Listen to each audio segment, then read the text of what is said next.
We do a lot of things. We have a collection of historical documents, about 160,000. They go from Columbus all the way to the present era. I mean, we've got stuff from Columbus and the things that he brought when he actually brought the gospel to America. We have records of the first Christian church done in the Western world, all the way through the Bible that landed on the moon with Apollo 14. Most people didn't know that happened. The astronauts on the moon of Apollo 14 actually built an altar on the moon, and they placed a Bible on it, left a Bible on the moon and the altar, brought one back. We got one they brought back. Apollo 11, when they landed on the moon, they actually had communion before they got out of the capsule, actually have the chalice they had the communion in. So there's a lot of history and heritage that most of us never hear, and we own so much of that. So we have 2 museums in the Fort Worth, Dallas area. If you ever get there, you're welcome to come by and see them. Also do a lot with legislative policy. We have a network of about 1,000 state legislators, all 50 states. We monitored 159,000 pieces of legislation last year, watching what's going on, trying to keep family things and God things and faith things moving through the legislatures in all 50 states. We do a lot with media as well. We have some polling going on right now that'll be announced tomorrow, 2-hour press conference tomorrow, and then a 4-hour one on Thursday. So we do a lot of polling work as well. So a whole lot of background to this, what I'm going to share with you this evening, a whole lot of Bible-centered stuff, but I want you to understand there's a lot of applications throughout the culture, and we do some of all of that. So let me start by a report that came out. It's really been about a month or so ago now. The American Bible Society did their State of the Bible report, kind of like the State of the Union. The American Bible Society does this every year. By the way, the American Bible Society, largest Bible society in the world, it was started by our founding fathers, guys who signed the Constitution of the United States, Charles Cotworth Pinckney, John Langdon, others. So CNN came out with an article on Monday about how our founding fathers were all religious and they were atheists, agnostics, deists. No. They started the Bible societies. By the time you get to 1816, they had started 113 Bible societies in America. The first one started in 1808 by signer of the Declaration, Benjamin Rush. So we just don't know much of our own history. But nonetheless, every year they come out and say, how are people doing in America with the Bible? And if you look at the chart over on the right side, you see over here on the right side the blue dot, how it dives, and the yellow line, how it drops. What they recorded is that last year we lost 26 million Bible readers last year in America. 26 million Americans more stopped reading the Bible last year than we had previous years. Now, how do you define a Bible reader? They say a Bible reader is someone who reads the Bible outside of church 4 times a year. 4 times a year? And we lost 26 million who only do it that amount? See, we have a real problem right now, and part of it's, not part of it, all of it's spiritual. Because when you go back to what Jesus said, remember in Matthew 4:4, he says, man doesn't live by bread alone, he lives by all the word that proceeds out of the mouth of God. So we have spiritual food, but we're not doing a good job of feeding our spirit. Now, we're really good about feeding our bodies. We got 3 squares a day, we're not going to miss that. If we were only to eat physical food every time we ate spiritual food, most Americans would have been dead a long time ago, because we don't feed the spirit the same way we take care of the body. We're really good about feeding the body, not about feeding the spirit. And so I'm going to challenge you several times tonight, but I don't know what your habits are. I know what mine are. I don't know anybody else's, but I'm going to challenge you to really spend a lot more time reading the Bible. If you already read it a lot, that's great. And I'm going to tell you, and you'll see some of this tonight, it was practiced in American history all the way through 1963, even in public school, that you read through the Bible every year, cover to cover, once a year. And a lot of Christians do not do that, and that was standard in America for over 3 centuries. So if you read every day, good, but read more every day. I mean, you need that spiritual food. And by the way, Jesus tells us in the Lord's Prayer to pray for daily bread. Well, we ought to do that spiritually as well. It's not just physical daily bread we pray for spiritual daily bread, that we get something out of God's Word every day. And another step past that is start memorizing Bible verses. This takes more effort, more work. It's really important. The Scripture says, thy word have I hid in my heart. And we're also told, 1 Timothy 4:15, that if you meditate on God's Word in your heart, your change will appear to everyone. So there's a lot there. So I'm going to emphasize really us getting a little more serious about our faith in some ways. We put more time into it. And let me show you kind of how this works historically. Let me take you back to 1787. In 1787, this is when we had the Constitutional Convention. There's probably nobody in America. We have 250 folks we call founding fathers. There's probably no founding father that was more elated about having a constitutional convention than Ben Franklin was. Ben Franklin is the first guy in our history to call for the United States of America, and he did it 33 years before we had the Constitutional Convention. Way back in 1754, Franklin said, look, we need to stop being 13 different nations. And by the way, if you look at the colonies really did not like each other very much. I mean, even North and South Carolina had border wars between themselves. They fought back and forth across the border. Every colony had its own money. If you went from North Carolina to South Carolina, you stop at the border, you exchange money because you've got a different currency. Everything was different. We weren't a nation. We were 13 nations. We were a lot like Europe. He said, guys, let's be the United States. 1754, Albany Plan of Union, but we weren't ready for it then. 22 years later, he's one of the 56 guys who signs the Declaration of Independence. So now he's helping create this United States he's been dreaming about. And then 7 years after that, he's one of 3 guys who signs the peace treaty to end the American Revolution. So now he's getting really close. And 4 years after that, he's sitting at the Constitutional Convention helping create the United States of America. It's what he's been dreaming about for 33 years. Now, it didn't go the way he planned because we still had this independent mentality of every state's its own nation. And so when they got at the Constitutional Convention to create the United States, everybody came with their own agenda. You had the New York plan, you had the Connecticut plan, you had the New Jersey plan, you had the Virginia plan. Of course, Virginia didn't want the New York plan. New York didn't want Connecticut plan. Connecticut didn't want Jersey plan. So what happens is 5 weeks into the convention, it literally is falling apart. Alexander Hamilton, he's had it. He's going back to New York. He's tired of fighting with everybody. He's got better stuff to do with his time. George Mason out of Virginia, same thing. I've got better things to do than fight with everybody. I'm leaving. And Franklin is really despairing over this thing falling apart. And by the way, this has been Franklin right here. Franklin at this point in his life is 81 years old. Now, that's not particularly impressive for us today because the average lifespan in America today is 80 years old, granted. The average lifespan in 1787 in America was 33 years old. So, by the way, if you happen to be a high school senior and you're here tonight, if you'd been alive back then, you would have already had your midlife crisis. Because when you hit 17, it's more than half over for you. You're sliding after 17. So here he is at 81 years old, and he is just frustrated over what's happening in the convention. And one of the guys who kept records of the convention is a guy named, this guy here, James Madison. James Madison kept the records of the convention. He gathered all notes. And Franklin gave several speeches at the convention, but he always wrote them down and had someone else read them. The only speech he gave live, off the cuff, out of the heart, was the speech he gave on Thursday, June the 28th, 1787. In that speech, Franklin's watching this thing fall apart, and he says, guys, he said, gentlemen, he says, in this situation of this assembly, groping as it were in the dark to find political truth, and scarce able to distinguish it when presented to us, how has it happened, sir, that we've not hitherto once thought of humbly applying to the father of lies to illuminate our understanding?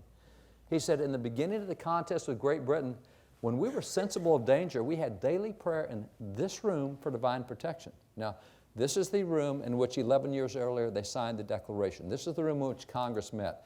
And by the way, Congress back then was not a bicameral system with the House and the Senate. It was one Congress, but it had 3 chaplains, and they prayed a lot.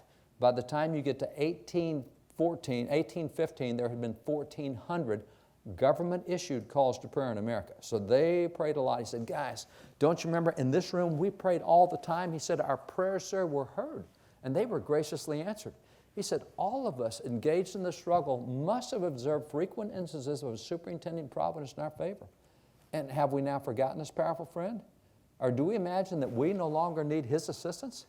He said, I have lived, sir, a long time. Yes, he had. And the longer I live, the more convincing proofs I see of this truth, that God governs in the affairs of men. He said, if a sparrow cannot fall to the ground without his notice, is it probable an empire can rise without his aid?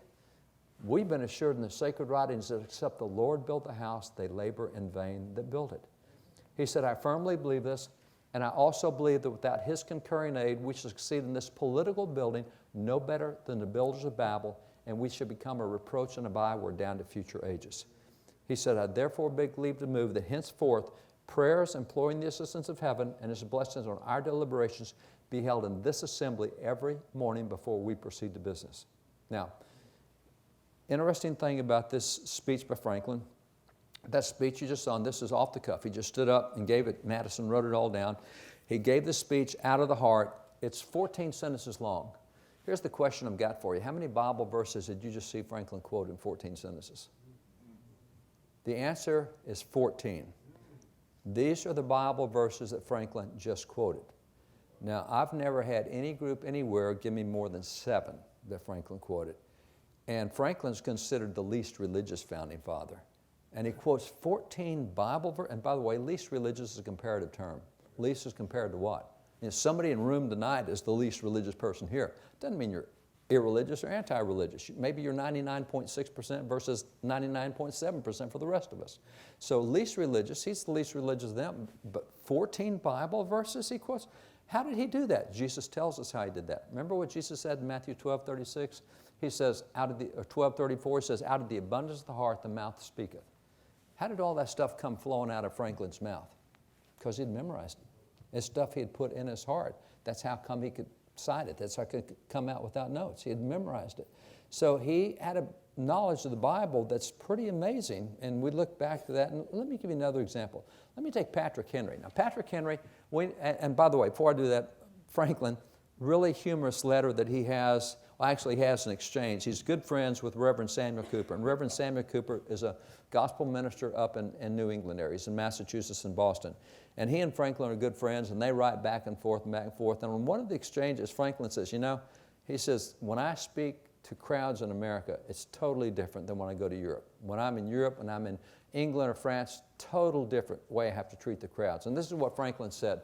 Franklin said, it's not necessary in New England, where everybody reads the Bible and is acquainted with scripture phrases, that I should take note of the Bible references from which I take them. When I speak to crowds in America, I don't have to tell them I'm quoting the Bible because everybody knows the Bible and they all recognize the Bible verses. He said, but when I go to Europe, it's really different. He says, but I've observed in England, as well as in France, that verses and expressions taken from the sacred writings and not known to be such appear very strange and awkward to readers. He said, when I'm in Europe, I have to tell them when I'm quoting Bible verses because they don't know the Bible over there. America has become like Europe was back then. I mean, most Americans do not know the Bible verses, and that's why I have to point out Franklin quotes these 14 Bible verses. Back in that day to that convention when he spoke, everybody knew what he was quoting because everybody memorized Bible back then. Everybody read the Bible cover to cover once a year. I mean, it's just standard stuff in American Christianity. So if I take you to Patrick Henry, we know him for the famous speech he gave, "Give me liberty or give me death." The background of that is this happened in 1775. We haven't separated from Great Britain yet. And at that point in time, it looks like we're going to go to war. And that's a real problem because we're about to take on the world's greatest military power. And we got a bunch of storekeepers and shop owners. And we got a bunch of teachers and a bunch of farmers. And you know, how do those guys take on the world's greatest military power? And so the discussion is we can't. There's no way we can do this. We're too weak to do this. We're going to get whipped if we do it. We're just going to have to do everything they tell us because there's no way. And at that point, you have Patrick Henry, who's a young legislator. He just kind of had it up to here, and he just kind of explodes on them. And this is what he tells them with great passion, the speech he gave that day. He said, sir, we are, and by the way, may I point out too, he gave the speech in the legislature. That's good. No. The legislature met in St. John's Church in Richmond. So the legislature met in churches, and that's where he gave the speech, was St. John's Church in Richmond, because that's where the legislature met. And by the way, when we wrote the Constitution in 1787 and sent it out to be ratified in 1788, when you send a document, a government document to be ratified, where do you send it? State capitol, right? No. When you're in North Carolina and you're in Connecticut and you're in Massachusetts, they sent the Constitution to the churches to be ratified. We had the ratifications for the Constitution in the churches. And in the states, we elected special delegates as ratification delegates to the Constitution. 44 of those delegates were active preachers who were in the pulpit preaching and went and ratified debated it and then ratified it. So it was not at all unusual. And we hear the secularization thing today of separation church and state. Man, they don't have a clue what we're talking about. And their separation church and state was don't let the government run the church and tell you where you can practice your religion. Totally opposite. See, what they're used to is the government taking over the church like the Anglican church, and you're all going to be Anglicans or we're going to throw you in jail. You don't want a government-run church, but you don't want the government stopping church anywhere, stopping activities, stopping religious activities. So back to Patrick Henry. What he says is, on that speech that he gave, he said, gentlemen, back up. He says, gentlemen, he says, we are not weak if we make a proper use of those means which the God of nature has placed in our hand. He said, the millions of people armed in the holy cause of liberty and in such a country as that which we possess are invincible by any force which our enemy can send against us. He said, besides, sir, we shall not fight our battles alone. There is a just God who presides over the destinies of nations and who will raise up friends to fight our battles for us. The battle, sir, is not to the strong alone. It's to the vigilant, the active, the brave. He said, the war has actually begun. The next gale that sweeps from the north will bring to our ears the clash of resounding arms. And he was a prophet because the next piece of news they got came from the north, and it was Lexington and Concord, the Battle of Lexington and Concord. He said, the next news we're going to hear is going to be from the north, and it's going to bring to our ears the clash of resounding arms, which is what it was. He says, our brethren are already in the field. Why stand we here idle? What is it that gentlemen wish? What would they have? He said, gentlemen may cry, peace, peace, but there is no peace. He says, is life so dear, or peace so sweet as to be purchased at the price of chains and slavery? Forbid it, Almighty God. I know not what course others may take, but as for me, give me liberty or give me death. Now that's a speech, same question as before, because it's 14 sentences. How many Bible verses did he just quote? Patrick Henry just quoted 11 Bible verses. These are the Bible verses he quoted in that speech. Again, most Americans today would not recognize those 11 Bible verses. Let me give you one more example.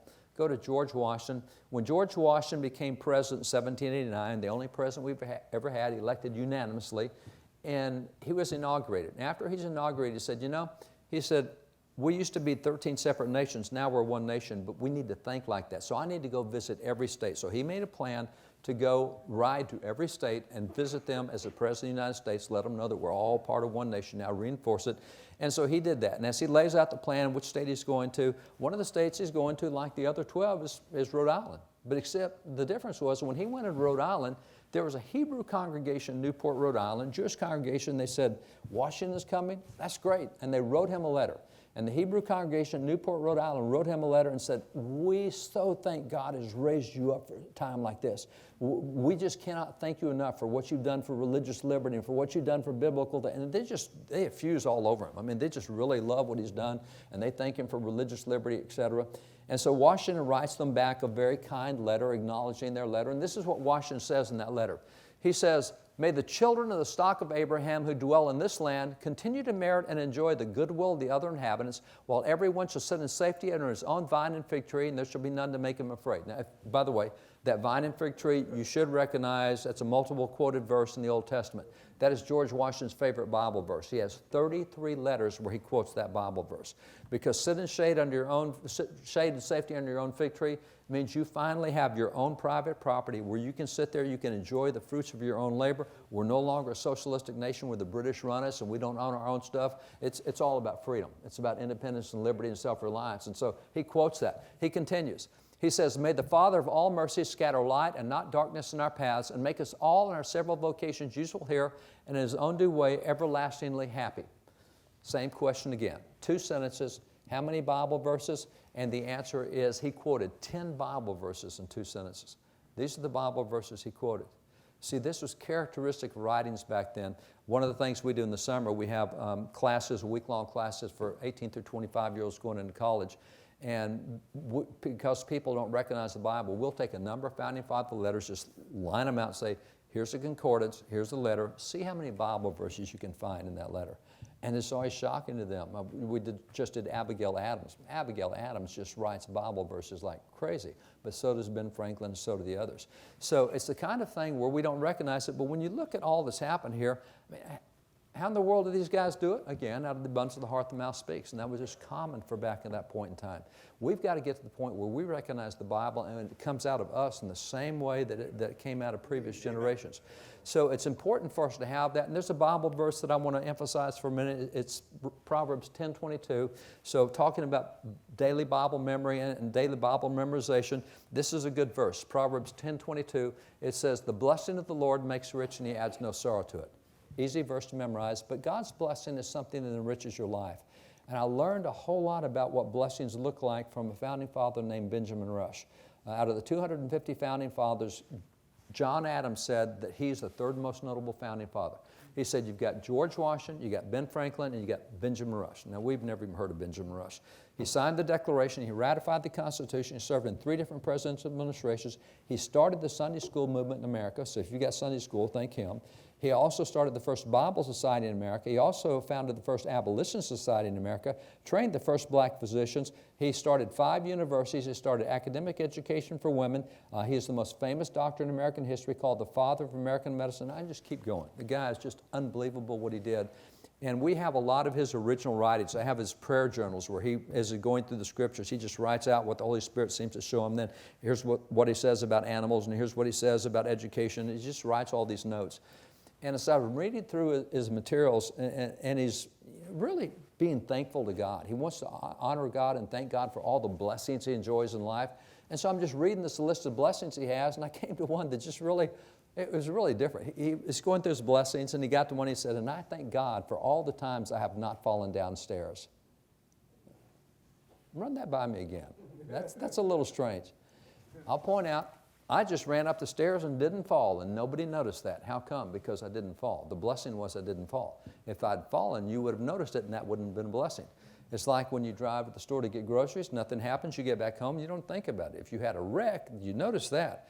The blessing is all the things that don't happen to us that we don't notice because they don't happen. And see, we have a lot of, our health, you take your health for granted. It's not a blessing until you lose it and then you realize what you didn't have, or a job or family or whatever. And I think no people in the world have more blessings they take for granted than people in the United States. When you look at what we have, the document we have, the Constitution, there's 5,800 years recorded history. There are thousands of nations, thousands of constitutions. Cornell University Law School said, what is the average length of a constitution in the history of the world? And they went back over the 5,800 years and said, well, the average length of a constitution is 17 years. Last September the 17th on Constitution Day, we celebrated 234 years. There's nobody in the world close to us in the history of the world. And we take it for granted. We so take it for granted. We're talking about throwing it out and getting something different. Right. You know, let's go to socialism, let's go to Marxism. No, it's never worked. We got the only one that's done this, and we're talking about throwing it out, starting something else. We're brain dead. We don't have a clue what we're giving up. See, we take that blessing for granted. Same thing not only with things that we have with our longevity, but if you take something as simple as creativity. America is 4% of the world's population, and 4% of the world's population should produce 4% of the world's whatever. We measure creativity by international copyright and patent protection. Our 4% of the world's population has produced more than 96% of the inventions in the world. We are surrounded by creativity that we just take for granted, and we think everybody else has got it. No, that's why everybody's lined up at the borders trying to get in here. We have something different from everybody else. And no, we're just like, we're a terrible nation. We've done more harm than we've ever done good. That's what professors are saying now on a regular basis, is that America is just a terrible place. And then when you take something like prosperity, we have a census required by the Constitution every 10 years. We did the most recent one in 2020. In 2021, they released the results of the census. According to the latest census data, if you live in poverty in America, and we do not want anyone living in poverty here, but if you live in poverty in America, according to census data, living in poverty in America, your lifestyle is higher than the middle class in Europe, which is the second wealthiest place on the face of the earth. So poverty in America is higher than the second wealthiest place on the face of the earth. You see, because here in America, for example, if you live in Hawaii, if you live in Mississippi, other states, they specifically tell you that unless you can make more than $61,000 a year, you should not come off government services, because that's what you get on government services. And yet the World Bank sets a global standard for poverty at $1,000 a year. The rest of the world is looking at $1,000, and we're talking $61,000. Now, not everybody in America makes 61, but nonetheless, that's what we do on government services. So we're blessed in ways that we just don't even recognize. And it used to be that when you looked at old textbooks, and we have the first textbook ever printed in America, 1690, we got 300 years of textbooks. You go through the textbooks, we used to say, kids, the reason America is different from all other nations is because of the Bible. We specifically pointed to that, the ideas that came out of the Bible. And it's interesting, most people can't recognize specific ideas today, but let me just give you one example that came out of the Bible. The way we talk to one another is shaped by the Bible. We have what are called idioms, and idioms are little phrases we use in English. There's 257 idioms that we use on a daily basis that are direct quotes of the Bible. And most people who use those idioms don't know they're out of the Bible. I got white hair, I'm an old guy. The idioms we use in our day, simple stuff like this. By the skin, I'll give you my 2 cents worth. Oh, leopard can't change his spots. I mean, these are all Bible quotations. These are Bible verses. We speak the Bible to each other on a regular basis. Now, if you're a younger generation, Gen X, Gen Y, Gen Z, you tend to use these idioms. These are the more popular ones today, but they're all Bible phrases. I mean, we hear this stuff all the time out of the Bible. I like when I'm in my pickup, I'm a cowboy from Texas, and so when I'm in the truck driving, I'll be listening to radio or something else, if I'm watching TV, and I'll hear commentators quote Bible idioms not having a clue they're quoting the Bible. And so I'll contact the office and say, hey, on this channel, on this day, this time, this guy said this is the idiom he used, and I'll write it down. The last 3 years, the single network that has quoted the Bible more than any other network I've ever listened to is ESPN. And I'll guarantee you ESPN had no clue they were quoting the Bible. They, 3 years ago, LeBron joins LA Lakers. LeBron's going to take them to the promised land. Wonder what that means. Wonder where that came from. And by the way, it didn't work out. LeBron didn't help him on that. But nonetheless, they're throwing out these Bible idioms all the time. So every one of these comes out of the Bible. So if you want to have fun, next time you go to Walmart or you go to McDonald's or Lowe's or Home Depot, whatever it is, you're going to hear somebody quote a Bible idiom. And you ought to stop them and say, hey, do you know what Bible verse you just quoted? And they'll be shocked and say, no, I don't. Then the problem is they're going to say, I don't know what verse that was. What verse was that? Yeah. And we won't have a clue either. I mean, we don't know where it came from.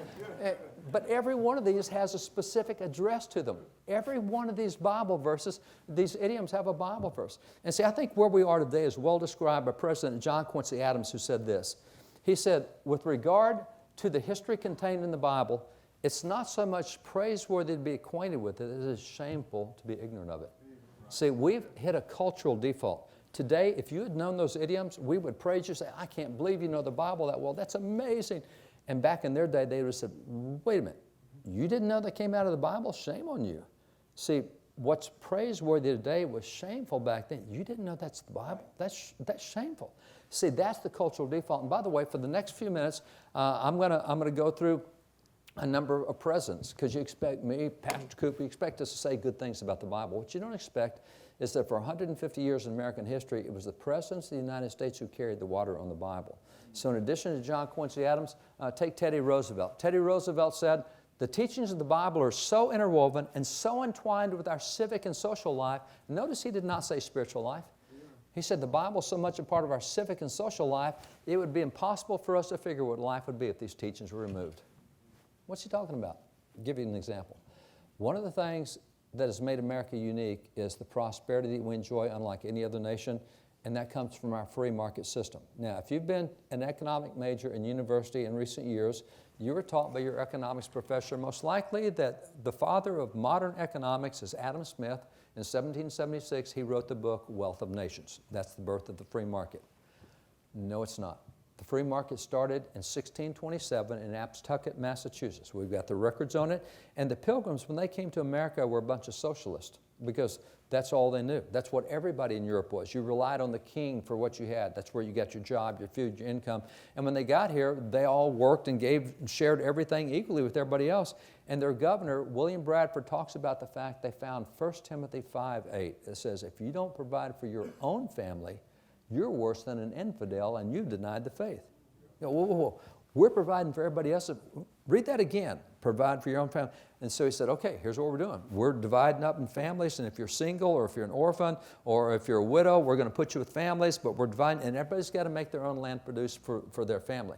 And by the way, unlike what we're also told in universities today, they didn't steal the land from the Indians. The Pilgrims, every square foot of land they had, according to their governor, they got with a title deed from the Indians, which is why the longest lasting treaty in American history is between the Pilgrims and the Wampanoag Indians. They didn't take anything without having a title deed to it. So they've got this private land, and suddenly, if you don't make it produce, you don't eat.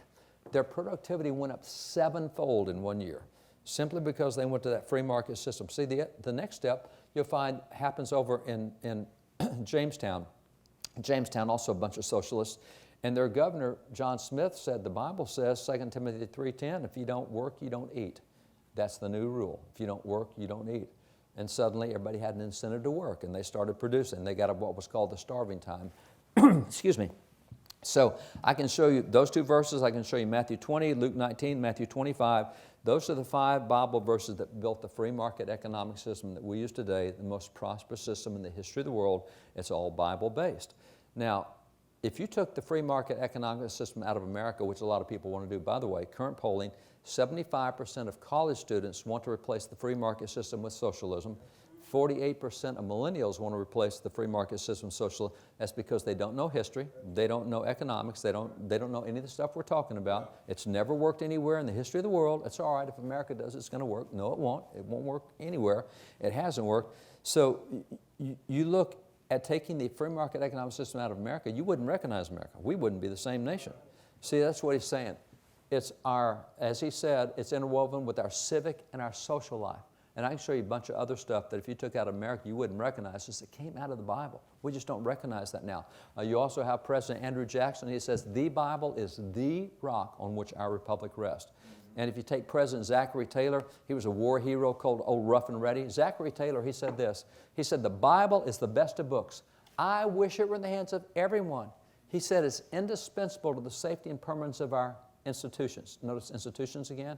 He didn't say our faith. Everybody knows that. It's our institutions. And you notice the more secular our institutions become, the less well they work. The more secular judiciary becomes, the less well it works. The more secular education becomes, the less well it works. The more secular economics becomes, the less well it works. But it was our institutions. He continued. He said, especially should the Bible be placed in the hands of the young. It is the best school book in the world. I would that all of our people were brought up under the influence of that holy book. Best school book? You know what would happen to a president today if he said put the Bible in schools and have that in schools? And yet this is what our president said for 150 years. Matter of fact, if you go to Ulysses S. Grant, he was president of the United States in 1876 on the 100th anniversary of America. Declaration of Independence, 1776. He's there for the 100th anniversary, and he put out a special message to young people on that day. This is the card he put out, 1776, 1876, Centennial. Message of President Grant to the children and youth of the U.S. Here's what he said. He said, hold fast to the Bible as a sheet anchor of your liberties. To the influence of this book, we're indebted for all the progress made in true civilization, and to this we must look as our guide in the future. Right. President of the United States has something to tell kids on the 100th anniversary. Guys, hang on to the Bible. That's the only way we got here. That's the only way we're going to start. Again, this is not preachers saying this. This is our political leaders saying this. We have so let our faith be drawn down into hiding it inside the church. Oh my goodness, it's what made everything about America. We've got to blow it up outside the walls, and we've got to take this thing outside a lot more than we do. So continue with this. Dr. Benjamin Rush, I mentioned how significant he was. Dr. Rush, he's called the father of public schools under the Constitution. I mentioned that. And it's because of this piece they did in 1790. This piece came out and he said, guys, we've been 13 nations, now we're one nation. What are we going to have to teach in our schools if we're going to stay unified as a nation? And he went through and he said the purpose of public education is threefold. There's 3 things that public schools have to teach if we're going to stay a unified nation.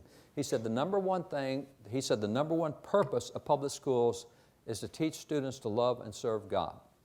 He said the number 2 purpose of public schools is to teach students to love and serve their country. The number 3 purpose of public schools is to teach students to love and serve their family.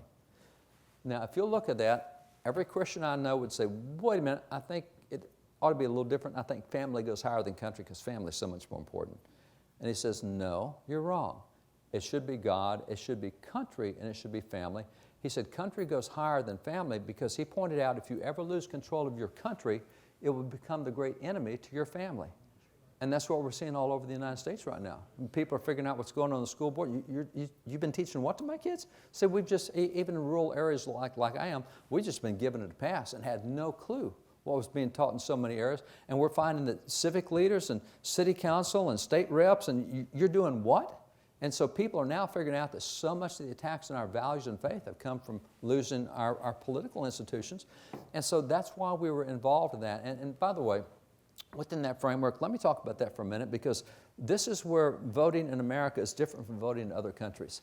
This is a stewardship, and I'll get to that in a minute. But let me just talk about voting for a minute, because in America, to be a voter at any level, there's 2 constitutional requirements. You have to be 18 years old and you have to be a legal citizen. And if you can do that, 100% of 18-year-old legal citizens can vote. Now, One other requirement, we say, we need you to fill out a voter registration card because we want to make sure you don't vote 7 times or somebody doesn't vote 7 times for you. So just fill out the card. At this point, we have 65.3% of Americans that fill out a card. We have 100 million adult Americans that say, I don't care what happens to the country, I'm not going to be part of anything that goes on.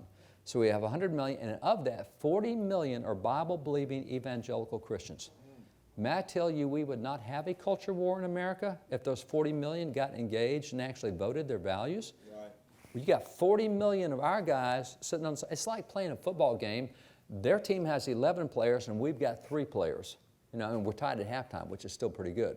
If the rest of our team ever shows up and gets on the field, we're not going to have the culture war like we've had. So this is a stewardship thing. What's going on in the country, we can't put it on anybody except looking in the mirror because 100 million have not done anything and 40 million are evangelicals. So when you look at it, there's 2 types of elections in America. The first type of elections where you have the highest turnout, presidential elections. For the last 11 presidential elections, the average voter turnout is 54%. Now, it's 54% not of adults, it's 54% of registered voters, which means 54% of 65.3%, which means 36% of adults vote for president, and it takes half of that to win, 18%. And then when you have the other type of elections, what we call off-year elections, the last 21 off-year elections, like this November, we choose governors, we choose senators, we choose congressmen, state legislators. The average voter turnout in the last 21 elections, off-year elections, has been at 38%. So 38% of 65.3% means that 26% of adults vote for governor, et cetera, and it takes half that to win. So what we're looking at is in the last 11 presidential elections, 1 out of 5 Americans chooses the President of the United States, and 1 out of 8 Americans chooses governors and congressmen, senators, et cetera. But when you get to the local level, here's where it's really interesting. At the local level, you have about a 6% average turnout, but that's 6% of registered voters. That's 6% of 65.3%, which means about 4% actually vote in elections. It takes half of that to win, which is 2%. Give you an example. City of Los Angeles, second largest city in the nation. City of Los Angeles, the population is larger than the population of 23 states. So if you're Eric Garcetti, the mayor of Los Angeles, that's like being governor in 23 states. And Eric Garcetti is extremely faith hostile.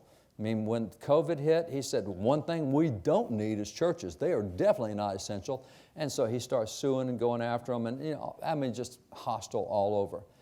Eric Garcetti, mayor of Los Angeles, brags about the fact that he was elected with 2.9% of the vote. I know enough mega churches in Los Angeles to have a new mayor anytime they decide they want one. But at this point, they haven't decided yet. And it's not, 2.9%, and that's direct in all of Los Angeles. Let me take you to my state of Texas. Houston, Texas, the 4th largest city in the nation. Houston, Texas is larger than the population of 20 separate states. Now, Houston elected Anise Parker as mayor. And Anise Parker, she's elected mayor. She was elected with 4.9% of the registered vote. That was 3.3% of the adult vote. So when she was elected, she passed what was called HERO. HERO stands for Houston Equal Rights Ordinance. Top 200 cities in the nation have passed these. They're called equal rights ordinances or equal rights amendments or human rights ordinances, human rights amendments. But what she said was, and she was the first open lesbian mayor in Houston's history, and she said, you guys that say marriage between a man and a woman, that's a personal attack on me. That's a hate crime. We go, no. Anise, we were saying this before you were ever born. I mean, this goes back to Genesis and Adam and Eve. We've been saying it since then. No, it's a hate crime on me. So what this law says is if you say that marriage is a man and a woman, it is a hate crime. We had one passed in San Antonio. In San Antonio, if you say marriage between a man and a woman, it's a $500 a day fine. It's a Class C misdemeanor. If you say marriage between a man and a woman, you can never hold office in San Antonio and you can never do business with the city of San Antonio. The top 200 cities have passed these. So when this passed, she went after 5 pastors in Houston she knew had said marriage between a man and woman. They were called the Houston Five, and she subpoenaed 17 different forms of communication. She said, I want to see all your emails, all your voice messages, all your text messages. I want to see all your social media. I want to see all your computer notes. I want to see all your published sermons, all your sermons that you have notes on in the computer. I went through everything, 17 different forms. And at that point in time, people said, wait a minute, we elected you to fix bridge and keep crime down. What's this all about? So there's tens of thousands of churches in Houston, and we got 4,500 churches engaged. So why don't we have a referendum on this?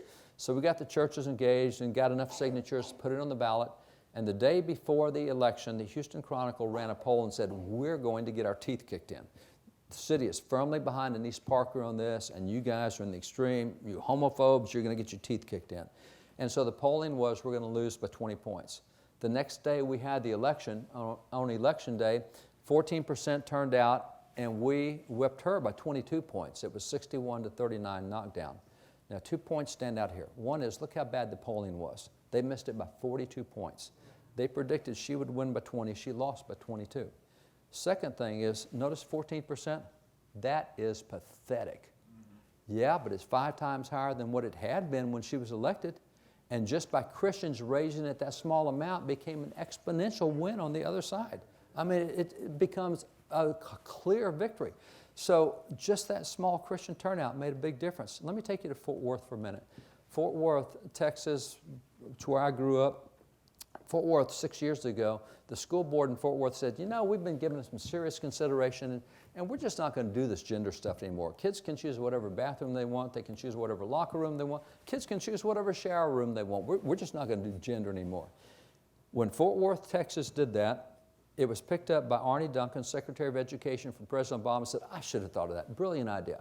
So he comes up with a federal policy that says, any public school that gets federal dollars, which is 97%, you're not going to do gender stuff anymore. You're not going to do this. And so this thing went all over the nation. Now, this is particularly disturbing to me because I told you I'm a cowboy from Texas, right? So I'm in Fort Worth. If you don't know, the nickname of Fort Worth, it's called Cowtown, USA. Now, that herd of Longhorns, twice a day, every day at 11:30 and at 4:30, we shut down North Main Street, and we have a cattle drive up and down North Main Street in Fort Worth. We're called the city where the West begins. Now, I'm a cowboy. You may not be, and it doesn't matter. You may not be cowboys. You may hate cowboys. Great. I can take any one of you and put you behind those critters, and you can quickly tell me what gender they are. It's a really easy thing. It's not going to be hard for any of you. We've never seen a cow become a bull. We've never seen a bull become a cow. Gender's really easy, which is why God says 4 times in the Scriptures, and He made them male and female. And so, I can't tell you, this really ticked me off. And so I looked at the city. There's 918,000 in the city. We're the 13th largest city in the United States. And I looked at the school board president who introduced this silly policy. And he was elected with less than 1,200 votes. It was 1,182 votes. So I looked in the district where he ran, and I quickly found dozens of evangelical churches in his district that could have easily done something different. I found one church in his district with 3,000 registered adult Bible-believing Christians in the church. That one church could have kept him from being in office, which would have saved the whole nation 6.5 years of gender identity nonsense we've been going through, because it was local and it went national out of that. And so there's so many examples. I'll give you 2 more. If I take you to Bentonville, Arkansas, in Bentonville, Arkansas, this is the hometown of Walmart. There was a Christian lady there that said, you're not going to do this in our town. I'm running for school board, and I'm going to make sure this doesn't happen in our town. And she ran for school board, and she got elected. In a town of 40,000 people, there were a total of 35 votes cast in the school board election. She got the majority of the 35. May I point out, any Sunday school class could have elected her to school board. I mean, it's easy. And then if you go to Riceville, Iowa, Riceville, northern part of Iowa, there was a farmer up there who said, you're not doing this in our schools. And so he ran for school board. He got his name on the ballot, runs for school board. Turned out that on election day, he got busy on the farm and didn't go vote on election day. And don't think he lost by 1 vote, because that's not the story. The story is not a single person voted in the school board election. If he had voted for himself, he would be sitting on the school board if he had just voted for himself. See, this is local elections. We get all the national news, and there's nothing we can do about president. There's nothing we can do about Congress. There's a whole lot we can do about here, and this is where the voter turnout is so low, and this is where the problems start, and this is what we're not paying enough attention to. So with all of that, going to local elections, I'll give you a few good news pieces because I've shown you how crazy it is. Faith Wins talked about Chad Connelly, and Chad's in D.C. right now, but went into Virginia in the last election. Now, going into Virginia, we found 312 churches, got them organized, got them involved. The reason this matters is Governor Northam in Virginia, 2 years ago, Virginia had a bill they passed, and it says if you try to abort a baby in an abortion and that baby lives through the abortion, it's okay to let that baby die after it's born. No, that's not okay. Not here. Well, Northam passed, that got passed. He was in the legislature, led a standing ovation, because this is the best thing ever for Virginia. This is so good for us. And it didn't stop there, because the governor of Maryland said, I should have thought of that. This brilliant idea. He said, what we're going to do is we're going to let you have an abortion up to 28 days after birth. And they call it an abortion. So you can abort up to 28 days after birth. And then California said, we can beat that. And California said, we're going to let you have an abortion up to 30 days after birth. And it's already passed the House in California. It's over in the Senate. We'll see what happens with it. So really, that's clearly infanticide or murder, any way you want to go at it. But they had an election in Virginia last fall that changed things. Governor Ralph Youngkin, you have Youngkin, Glenn Youngkin is now the governor. And when he was inaugurated on Inauguration Day, not only is he pro-life, very different position, but he also, as part of his inaugural festivities, he took his wife's hand. They took Winsome Sears' hand, the lieutenant governor. She took her husband's hand. They took the attorney general's hand. He took his wife's hand. And the six of them stood on the state capitol steps, and they all prayed out loud in Jesus' name as the state leaders. That is such a difference in that state in one election. So how did it happen? Go back to these 312 churches. They aren't big churches. They're community churches, no mega churches. And they said, you know what? We need to find people in our own pews that have never voted, never registered to vote, people that believe the Bible, love God. We got to get them registered and get them to vote. So in those 312 churches, they found 77,000 people who had never voted, never registered, got them out, they got them voted, they voted biblical values. Glenn Youngkin wins by 68,000. Oh, really? That's a margin of difference. Yeah, but it's even better, because what they also did is said, you know, 1 Timothy 2:5 says you can't be crowned unless you run according to the rules. What are the rules of elections? We really don't know them. So 1,343 people out of those 312 churches said, we want to know how elections work. And so 300 of them became trained as state certified election officials. 1,043 of them became poll watchers. And those 1,343 people found 5.2% of the ballots to be fraudulent. They found one guy who had registered to vote in 27 different locations. They found 17 people who voted out of a cow pasture, not even a house there. And they're finding this stuff. Well, if you take 5.2% of fraudulent votes out, that'll give you an election. And then on top of that, they said, you know, we're not the big churches, but we're out in the country and we still got a brain out here. Those people up in Northern Virginia, they all work for the federal government. They're crazy.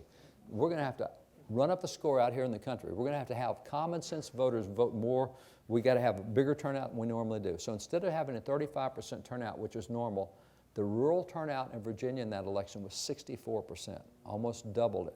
So that's 312 churches. Now that's where the election, because I spent a lot of time in politics, held elective office, et cetera. That's where things turned. It didn't make the national news. That's all right. It's where things turned. Same thing happened in Colorado. Colorado, we've been working with 1,500 churches in Colorado, and in the election, we took dozens, we took scores of school boards in Colorado. Matter of fact, let me just run through some of the quick headlines that you probably haven't seen. They're a lot of fun. Let me take this one. Starts out, candidates opposing critical race theory COVID-19 mandates win Minnesota school boards. Now, the media hates saying Christian, but they know that Christians are against everything they're for, and therefore CRT and therefore COVID-19. Therefore, we're anti-COVID, we're anti-CRT. You're going to see those titles a lot, and that means Christians, and that's what happened. Christians took school boards in Minnesota, and Minnesota, I mean, that's a crazy left state, but now the school boards in the hands of Christians, yeah, we picked up a bunch of seats there. I love this one from New Jersey. New Jersey, a 19-year-old who saw his senior year disrupted by COVID shutdowns unseats the incumbent in the school board race. So this high school senior said, you just cost me my senior year. I'm running against you. He did. He whipped the incumbent by 17 points in that school board election. And it's nice to finally have an adult sitting on the school board in New Jersey. You finally get one. Then this one, we took the school board in Denver. That was part of the 1,500 churches. Denver is crazy left. Yeah, Christians now are on the school board, have the school board in Denver. You have the same thing with Wichita. That's the second most liberal city in Kansas. Kansas City and Wichita. Christians got the school boards in Wichita. Same in Treasure Valley. Treasure Valley is Boise. That's the most liberal city in the state of Idaho. Got Christians there. Same thing in Dallas 2 months ago. In Dallas, 51 churches got together. There were 15 openings on the school board in Dallas. They recruited candidates out of the 51 churches for all 15 spots, and they won all 15. They won 15 out of 15 in Dallas. Nearly every race was at least a 60-40 whoop down, and a lot of them were 70-30 whoop downs. And so just got the Christians out, got them voted, the elevated numbers, they won every position. The same thing when you go to Colorado Springs, took all 4 school boards in Colorado Springs, Christians took the school boards. Houston, 2.3 million people in Houston, churches got together, they took the school board in Houston. All over the country, this is what's happening at this point in time. It's not making the news, things are happening. People are finding out I can make a difference. And so we're starting to understand stewardship. So going back to Benjamin Rush told you he's called the father of public schools under the Constitution because of this piece he did in 1791 or 1790. He did another piece the following year, and it was giving a dozen reasons we would never ever take the Bible out of public schools. So here's Benjamin Rush, father of public schools under the Constitution, gives a dozen reasons we'll never take the Bible out of public schools. And so many founding fathers wrote about this, it's just like you saw the presidents talk about it, that there's a Supreme Court decision that occurred, and by the way, this is a great quote from him, the piece he did in 1791. He said, "The great enemy of the salvation of man, in my opinion, never invented a more effectual means of extinguishing Christianity from the world than by persuading mankind that it was improper to read the Bible at schools." He said, this has got to be the biggest lie of the devil, is telling people they can't read the Bible at schools. That's what we bought into for the last 7 decades or so. So there's so much writing from the founding fathers back here, and again, you know, we've got those 160,000 items, and we've got tons of this, that there was a Supreme Court decision in 1844, it's called Vidal versus Girard's Executors, it was an 8-0 decision. The U.S. Supreme Court said, if you're a government-funded school, if you're run by the government, you will teach the Bible in schools. We're not going to fund any school that won't teach the Bible. How come we haven't heard about that? See, we heard the founding fathers, atheists, agnostics, deists, they wanted separation of church and state. They wanted separation of church and state. They didn't want the government to say you can't have the Bible in schools.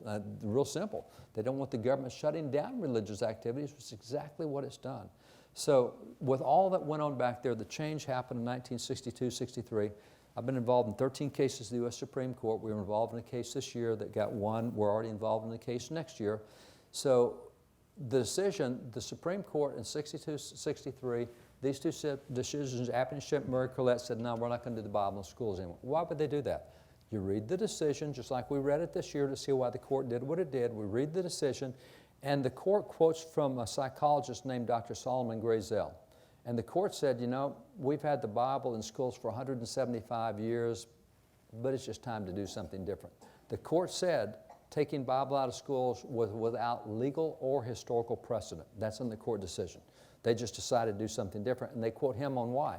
This is what they said. They said if portions of the New Testament were read without explanation, they could be and had been psychologically harmful to the child. We've discovered the Bible causes brain damage. We've got to save kids from brain damage. I will argue America suffered more brain damage after we've taken the Bible out of schools than what we had before. For example, there was a corporate training last week where the trainers pointed out to the corporate executives there's 150 different genders in America now. You're crazy. It's not true. See, in Texas 18 months ago, the LGBTQ community came to Texas because they want to get things changed in our health standards in Texas, sex ed, et cetera. And so they let us know that they're no longer the LGBTQ community, they're the LGBTQIA plus community. Why the plus? Because they said at that time, well, there's 93 genders we know of right now, but there's going to be a whole lot more, and we just don't know how many there's going to be, so we just put a plus out there because that'll let it grow to whatever number it is. So they've gone from 93 now to 100. We've lost our mind. See, taking the Bible out of schools, we've lost common sense. We don't even know how to reason anymore, how to analyze things. And so that's where all this changed. So back to Benjamin Rush. Dr. Rush said, the Bible, when not read in schools, is seldom read in any subsequent period of life. And that's true. If you start reading the Bible and you're 4, 5, 6 years old like we did back then, you're likely to keep it a habit the rest of your life. Now, you can start when you're in your 20s or 30s, but it's harder to make it a lifelong habit. You can start when you're 70s or 80s. You just got to work a lot harder to make it a lifelong habit. See, this is a lifelong habit. We began at the very beginning. He said, if you don't read it in schools, it's going to be hard to maintain it for the rest of your life. And so this is part of the biblical literacy that we have in America today. We haven't been reading in schools in nearly 70 years. And so now we see Bible reading sliding and Bible falling, sliding, because we're not doing it when we're young. I chose every topic that's on the screen coming up right now for a specific reason. I chose it because it is a topic that's been in the news in the last 24 months. It's a current topic. But I also chose it because there are Bible verses that go to every single one of those items. What does the Bible say about minimum wage? Ask Jesus in Matthew 20:15. What does the Bible say about the capital gains tax? Ask Jesus in Luke 19. What does the Bible say about the progressive income tax? I go through. See, we should know the Bible applies to every aspect of life. And it applies to all this. And I chose all that because this is the kind of stuff that we used to know the Bible applied to every aspect of life. Not just our faith, but our life.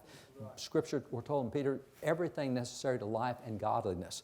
Not just godliness, but living. All the stuff that we deal with on a day-by-day basis. So this is part of what we had. Now, with that being the case, where we are right now in America is only 9% of Christians read the Bible on a daily basis. Hopefully you're a lot higher in this church. Pastor Cooper's got you working on it. But nationally, Christians, only 9% read on a daily basis. Only 6% have a biblical worldview. That means only 1 out of 16 Christians can put Bible verses of those topics I just showed you on the screen. That's biblical worldview. Can you apply the Bible to life? And a whole lot of Christians are not able to do it. So this is a study that came out last week, and this one is disturbing to me, but it's part of the same trajectory. Gallup came out with a study, and the Gallup study this last week says fewer in the U.S. now see the Bible as a little Word of God. This is a study. I'm going to put it up in bigger letters for you. This is what they found in the study. They found that a record low 20% of Americans now say the Bible is the literal Word of God. 20%. The other side is 29% say the Bible is a collection of fables, legends, history, and moral precepts. We have 72% of Americans who profess to be Christians. Of the 72%, 20% believe the Bible is true, 29% believe it's fables and made up stuff. So even in the Christian community, we don't know the basis of God's Word as we should, and every one of us should be able to defend that Word. John Quincy Adams, as President of the United States, wrote a book for 10-year-old Americans showing 10-year-old Americans how to read through the Bible from cover to cover once every year. Now again, what do you think, I don't care if it's President Trump or President Biden, what do you think happens if either one of those guys come out with a book showing 10-year-olds how to read through the Bible from cover to cover once a year? And yet that's what our president did back then. And it went through a number of editions. It's a great book. We've reprinted it. We have it as an e-book. So he tells these 10-year-olds, this is what he's saying. He says, no book in the world deserves to be so unceasingly studied and so profoundly meditated on as the Bible. He says, I have myself for many years made it a practice to read through the Bible once every year. Now, he did it once every year, and he had a lot of fun. Well, I'll tell you this in a minute. He says, I've always endeavored to read it with the same spirit which I now recommend to you. 10-year-olds, listen up. I read the Bible cover to cover once a year. You need to do it too, and you need to do it the way I do it. And he says, I always do it with the intention and desire that it may contribute to my advance in wisdom and virtue. In other words, I don't just read it to be spiritually blessed. I want to know something that will challenge my thinking, my wisdom. I want to know something that will challenge my behavior, my virtue. And so they're always looking for practical application. He specifically writes in his diary, he says, every year when I read through the Bible, I look for some topic I've never covered before. He said, one year I read it through and I looked at what the Bible said about finances, banking and finances. He said, one year I read through the Bible to see what it said about education. Now you can get this in a concordance, but he kept a diary and memoirs for 68 years. And so as the Lord would show him stuff in the Scriptures, he'd just write it down. It's a lot of fun to read his diary and memoirs, and they've all been published. You can read them. And so on Sundays, he spends about 6 to 8 hours every Sunday quoting the Scriptures. The guy drives me crazy. This guy, when he's 8 years old, he's with the Massachusetts Minutemen out after the British. So he's part of the Minutemen at 8. When he's 10 years old, he gets his first assignment as a secretary to the ambassador to England or France. When he's 14 years old, Congress sends him as a diplomat to the court of Catherine the Great in Russia because the dude spoke 6 languages and he was the official translator in Russia at 14 years old. When he was 16 years old, Congress sent him to set up the peace treaty to end the American Revolution. When he's 21 years old, George Washington said, this guy is the best diplomat we have and diplomat. He goes on to be president, but he read the Bible. And what's ridiculous is on Sundays, he'll spend 4, 5, 6 hours a day in the Bible. And I remember one of the times I read he said, I read Romans 8 today, and it says it really looks like that the French translation of the Greek was much better than the Russian translation, although the German was. The dude reads it in 6 languages, and he takes it back to the Greek to see which language translates. It's like, but he's serious about the Bible. And again, he's not a minister. This is a president of the United States, a political leader for 70 years. This is how we saw the Bible. It applied to everything in life. Give you an example, and I show you these from public schools. Every public school, every state has public school reports for every year. I'm just going to take you to New Jersey for a minute, in 1816 New Jersey. All the scholars of the first and second classes, first and second grade, commit to memory portions of the New Testament or Psalms, a lesson of the Catechism, several hymns, and the text of the preceding Sabbath. First and second graders in New Jersey public schools memorizing this, and then whatever Pastor Brian spoke about Sunday, we're going to memorize all those Bible verses too. So whatever the text of the preceding Sabbath were, keep going. He says, one of the scholars, first and second grade, one of the scholars has committed to memory the book of John and the first 30 Psalms together with Psalm 119. So we're talking first or second grade here. Look what else it says. It says, the memory have committed to memory the Gospel by John. So nearly every first and second grader has memorized the Gospel of John. But we've got one kid who memorized the Gospel of John and 30 Psalms and Psalm 119. First and second graders, public schools. See, we didn't have Christian schools till after that 1962 Supreme Court decision because we had Christian schools. They were public schools. This is the public schools. So this is why I'm saying we've got to get back to God's Word in a very serious way. We all know about vaccinations. Forget what you know about COVID. Vaccination, think of something like smallpox. Think of something like measles. We get vaccination for all those things. A vaccination is something that gives you just enough of it to make you immune to it. This is what's happened with Christianity in America. We've had just enough of it to where we're now immune to it. We need a really serious infection of the Bible. We don't need a vaccination against the Bible and Christianity. We need to get really serious with it, and that's again, kind of back to where we are with read the Bible daily. However much you read it now, read it more, and start memorizing Bible verses. Surely you can do what a first and second grader can do. I'm not asking you to memorize the book of John, although that'd be great. Just memorize some Bible verses every day. See, this is what made America unique. It's what made us special, and it really is significant. So I'll close with this statement by Charles Finney. Finney was a great revivalist, as you know, Second Great Awakening in the year 1857 to 1858. In that 1 year alone, he led 100,000 people to Christ. Now, how did Finney become a Christian? The answer is he was born in 1792, and he went to law school. And when he was in law school, the law books, when it covered the law, gave the Bible verses on which the law were based. In reading his law books, he read so much of the Bible, he got saved and became a Christian by studying to be a lawyer. Show me the last person who went through Harvard Law School and became a Christian as a result of studying the laws. That's how he became a minister, was studying law, because we applied the Bible to every aspect of life. He wrote a book in 1835 on how to have revivals. We want a revival in America now. He said, you can have a revival anytime you want it. He looked at what we call the if-then verses in the Bible. 2 Chronicles 7:14. If my people, which are called by my name, will do this, then I'll do this. He said, you don't have to pray about God doing this. If you'll do this, He will do this, because He said He would. You don't have to pray about it. He said, if you want a revival, just do the ifs, and He will do the thens. And so that's what he goes through in that book. And one of the lectures he goes through, lecture number 15, this is what he says in lecture 15. He said, the church must take right ground in regard to politics. He said, politics are part of a religion in a country as this, and Christians must do their duty to the country as part of their duty to God. Now, he's saying Christians should be involved in politics, and that's what it takes to have a revival? Yeah, think about it. They believed from 1 Corinthians 4 that we will be judged for every thought we have, out of Hebrews 4 for every deed we've done, and Jesus tells us, Matthew 12, you'll give account for every word you've spoken. So we know we're going to stand there. The Lamb's Book of Life and the Book of Words and the Works and Deeds, all that's open. We give account. And the way they described it, we'll stand before God someday and He's going to say, I gave you your life. What did you do with that? Lord, I followed you. I gave my heart to Jesus, and I've stayed in your word, and I've shared the gospel with other people. Well done, good and faithful servant. I gave you your family. What did you do with that? Lord, just what you said. I raised my children, nurtured and admonition the Lord. They've turned out to be good Christians. I love my wife, submitted to my husband, did all the... Well done, good and faithful servant. I gave you your possessions. What'd you do with that? Lord, I used that for the ministry. Not only did I tithe on all my income, I gave. I helped the widow. I helped the orphan. I did everything. Well done, good and faithful servant. What'd you do with that country I gave you? I decided not to get involved in that one.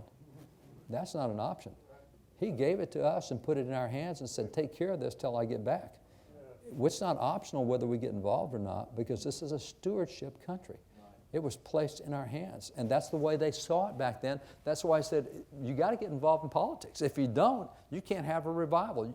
And why is that? Because he pointed out, he said, God will bless this or curse this nation according to the course that Christians take in politics. Why is that? Proverbs 14:34 says, righteousness exalteth the nation, sins a reproach to any people.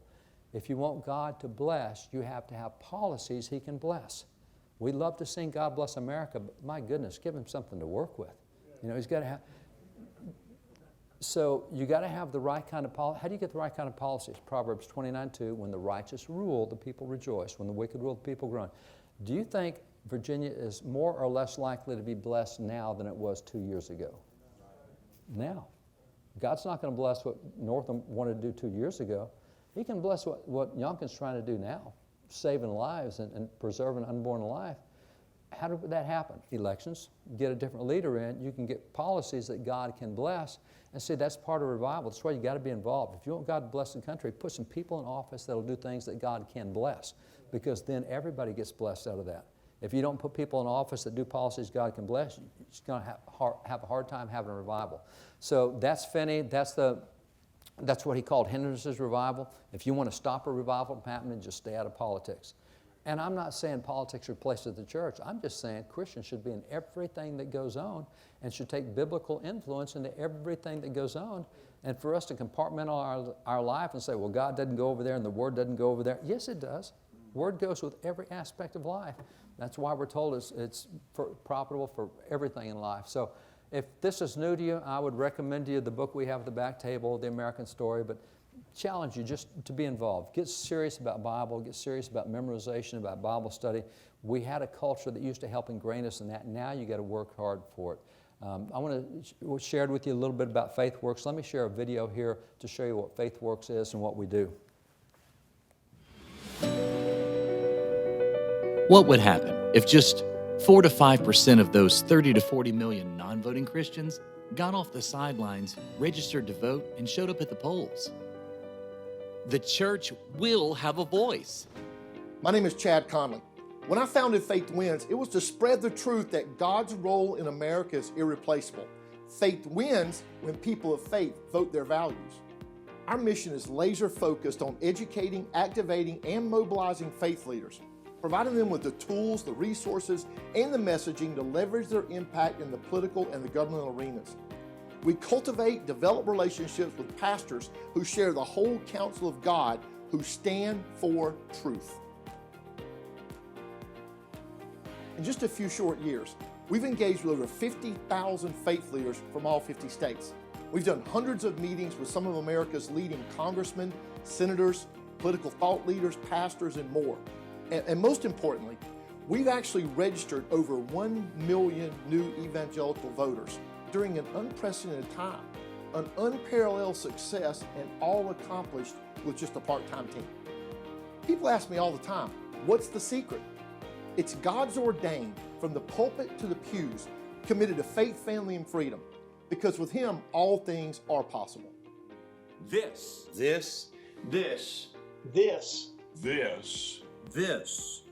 is our 1776 moment.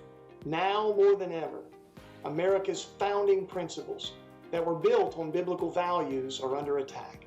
The battle for the soul of our nation has never been greater than it is today. God has commanded us as His children to be salt and light. America's great awakenings and revivals have always begun in the local church. People of faith, do not underestimate your influence. You can influence policy decisions and elect public servants with a grounded biblical view who will stand for religious freedom. Support traditional marriage and the family. Defend and support Israel. A voice for the unborn. people who will defend our democracy and have secure elections. If believers won't step up to the plate and get involved, who will? Who will? Who will? Who will? Who will? Who will? Who will? You know, it's really not about politics or party or politicians or personality. It's about policies and principles that most closely align with our biblical worldview, from the courthouse to the state house to the White House and beyond.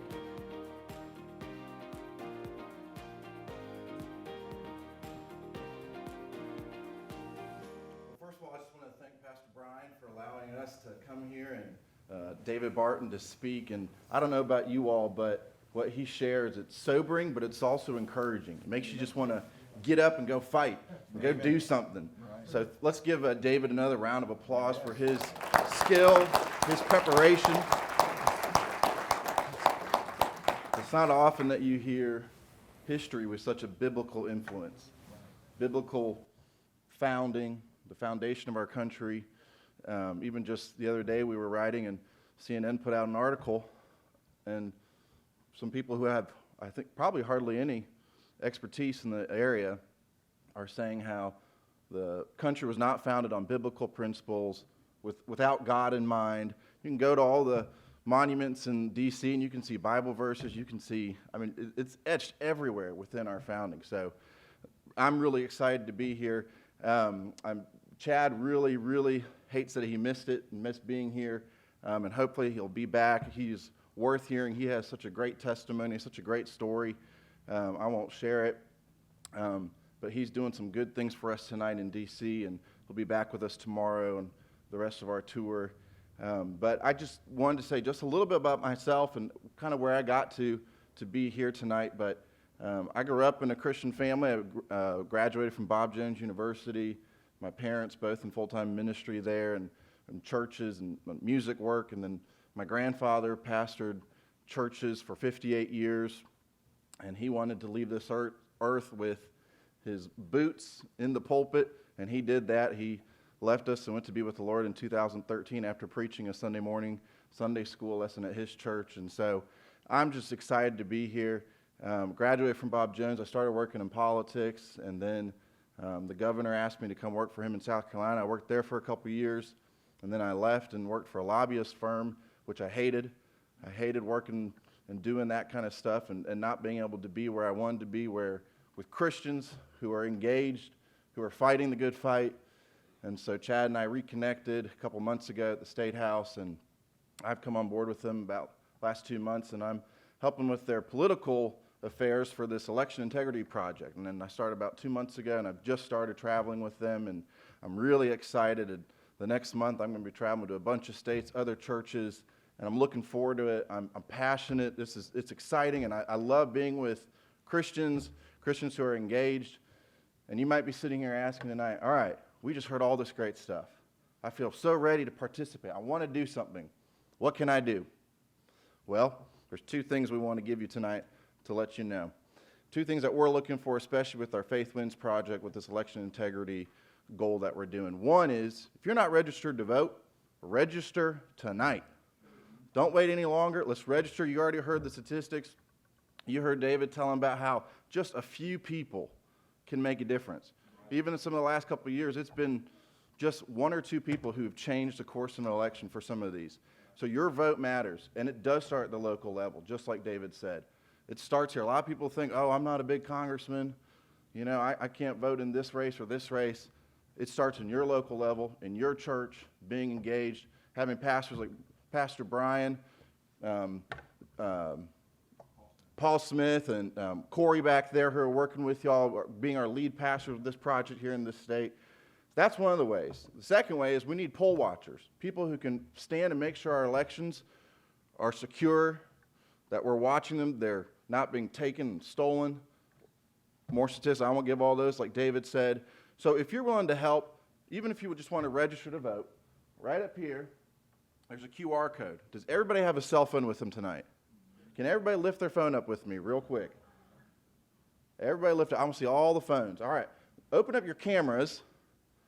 And some of you who are further in the back, you may have to zoom in on your camera, but go ahead and scan that QR code.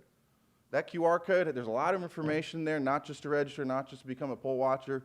We can send you more information. If you want to hear more about wall builders, even if you want to hear more about what you can do to get involved, or if you just enjoyed hearing what you heard tonight and you're like, that was so much, I want to hear more, we can show you more materials. There's more materials in the back. David and Cheryl, his wife, has manned that table. There's books and other pamphlets, and they've got a catalog with more of the stuff they've done. But we really encourage you all to get out and, we can find our voice, but we've got to make our voice useful. And so that's where it comes down to us, to this local church. I'm so thankful to be here. I'm so thankful to be with y'all. And I'm excited. And I hope you all are too. Thank y'all.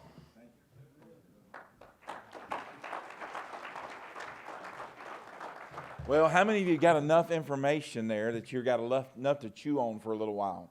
Man, Brother Barton just did a wonderful job giving us all of it. I was trying to mentally record all of it. Thank the Lord we have it on live stream, right? And so we can go back and watch it. But I'm so thankful that these folks were able to be here with us tonight. And they are busy. They were in a meeting this afternoon, drove down to our meeting tonight. They'll be in 3 different meetings tomorrow and traveling across the country. And I just thank the Lord for people who are going to try to understand the value in putting the connection between the blessing of America to the God that blesses America.